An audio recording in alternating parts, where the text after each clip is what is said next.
Hi folks, I hope this week is treating you well. I'm going to follow up in this session on something we talked about this past Sunday, dependent origination. And to do so, I'm going to read from Guy Armstrong's book titled Emptiness. Very good book. And here's what he has to say. Dependent origination has been called the most profound of the Buddha's teachings.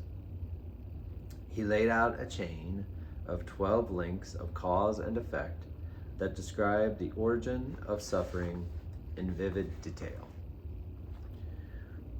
Tibetan artists depict this sequence in a widely known painting called The Wheel of Existence, which you'll see on the walls at nearly every monastery that you visit.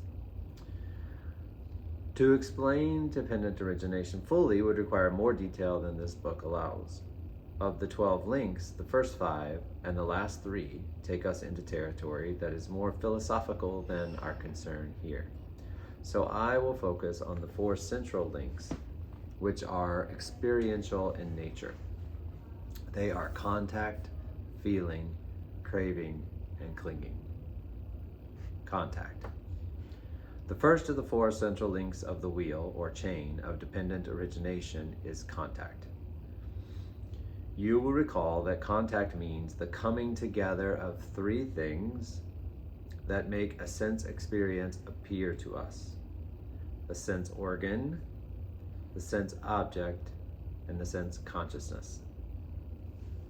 Contact may occur in any of the 6 senses and is purely a momentary happening. If contact seems to be ongoing, that is only because we are not seeing the rapid arising, passing, and re-arising of the sense impression. Contact is the first moment of the encounter with a new sense impression, and so it is the beginning of our relationship to the experience. In a meditative state, one can attend mindfully to the first moment of contact. Feeling. Contact is followed by the next link in the chain, feeling, which is also the second aggregate. These 2 factors, contact and feeling, are linked in a relationship that might be described as contact conditions feeling. Contact conditions feeling. Or dependent upon contact, feeling arises. We don't describe it as contact causes feeling because other factors are at work too, like our personal background and tastes, and also because the causal relationship of later links is even less direct. Feeling has the quality of being pleasant, unpleasant, or neither. Neutral. Every sense contact brings with it one of these 3 feeling tones. If, in meditation, we notice the moment of contact, then we are prepared to notice the associated feeling tone. You could softly name it as pleasant, unpleasant, or neutral, as explained in prior meditation instructions.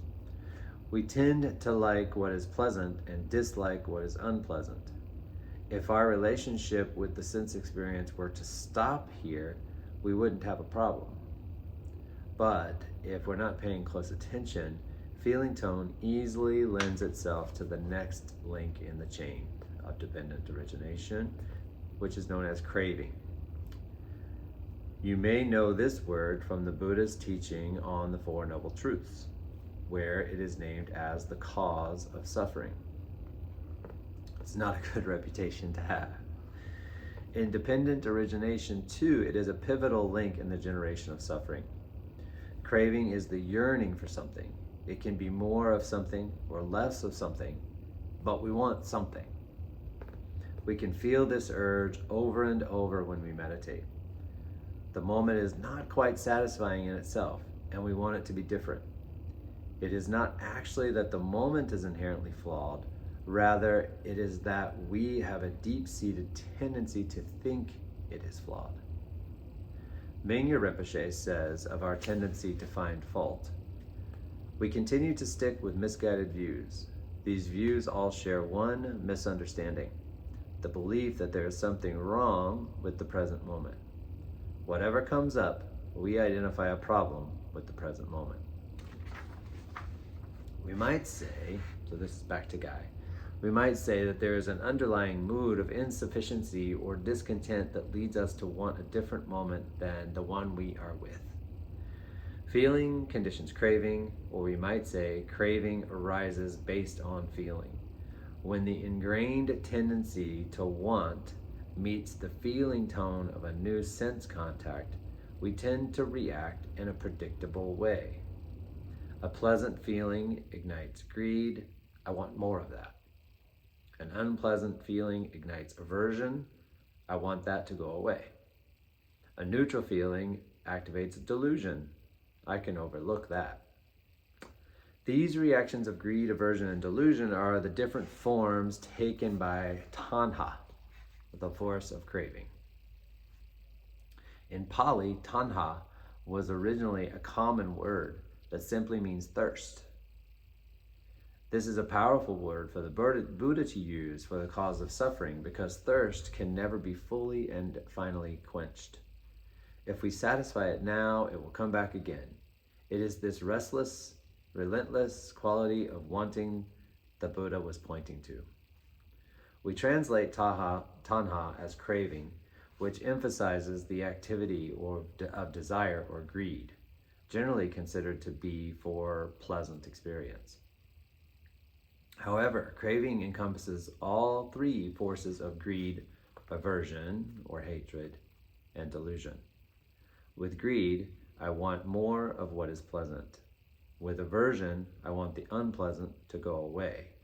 In both cases, I want the moment to be different from the way it is. Craving also includes delusion, because when we are fixated on pleasure and pain, the neutral experience is regarded as worthless and uninteresting, and so we ignore it. Neutral contacts, however, are just as real as pleasant and unpleasant ones, and it is the job of clear mindfulness to see what is, regardless of its valence. Once craving is activated, we are on the road to suffering. One more step is needed to firm up the situation. Clinging. The fourth link is clinging, or as it is sometimes translated, grasping. This refers to the activity in the mind that fixates on an experience and takes hold of it. Grasping might refer to the immediate act of taking hold, while clinging might mean the tendency to keep holding onto something that has previously been grasped. Grasping is the origin of attachment, and clinging is the ongoing activity of attachment. Both meanings are included in the Pali term upadana. Craving, the third link, almost always leads to grasping. We can feel the fixation taking hold as it happens in our direct experience. Sometimes meditators ask, who is it that is grasping? But this is not a suitable question. In the light of not self, there is no one doing the grasping. Grasping is only an activity in the mind. As a simple example of grasping, if we have a delicious meal at a restaurant, we often make an effort to store the name of the restaurant in our memory or on our phone so that we can repeat the experience. Eating the dish we ordered, contact, led to a pleasant taste, feeling, which led to wanting more, craving, which led us to hold on to the name of the restaurant, clinging. This is not to judge or condemn any step in the process. It is not a problem for most people to have a good meal or to go back to a good restaurant, but we are interested in learning about how the mind works. And this is a rather harmless example of our tendency to try to repeat or sustain pleasant experience. Other pleasant experiences can lead to more unsettling forms of attachment, such as addictions to alcohol, drugs, sex, television, money, or power. The mechanism is the same for all of these, only the intensity changes. You might think that we cling only to pleasant experiences since they stand a chance of gratifying us. But we also grasp unpleasant experiences, though that grasping takes a different form. For example, after a long run, we discover a new pain in our knee, contact. All our attention may be drawn to that painful sensation, feeling. We start to feel some fear about its condition, craving, and keep the situation in our mind through many thoughts, clinging. Will I have to stop running or doing yoga? Do I need to see a doctor? Should I get an MRI? Will I ever walk again? We can dwell on these kinds of thoughts for quite a long time as the knee now occupies center stage in our mind. Proof that we have taken firm hold of it through grasping and clinging. Again, I am not judging the process. If our knee has been injured, we need to take care of it. But we do not need to obsess about it. Let's summarize how these 4 links of the chain of dependent arising work together. If we're awake, contact is happening at one or more of the 6 sense doors. That contact brings a feeling of pleasure, pain, or neutrality. Based on the feeling tone and an underlying sense of insufficiency, craving inclines the attention to this experience out of some kind of wanting. We lean into the experience out of craving. Grasping fixates and takes hold to try to make the relationship ongoing. And if we were to reflect, we would know that the sense impression is impermanent, but we have forgotten this. Grasping is like trying to freeze the experience. Now we have solidified around what might have been a fleeting sense impression. What exactly has become solid? The sense of self. All right. I hope that was helpful, and I'll see you soon.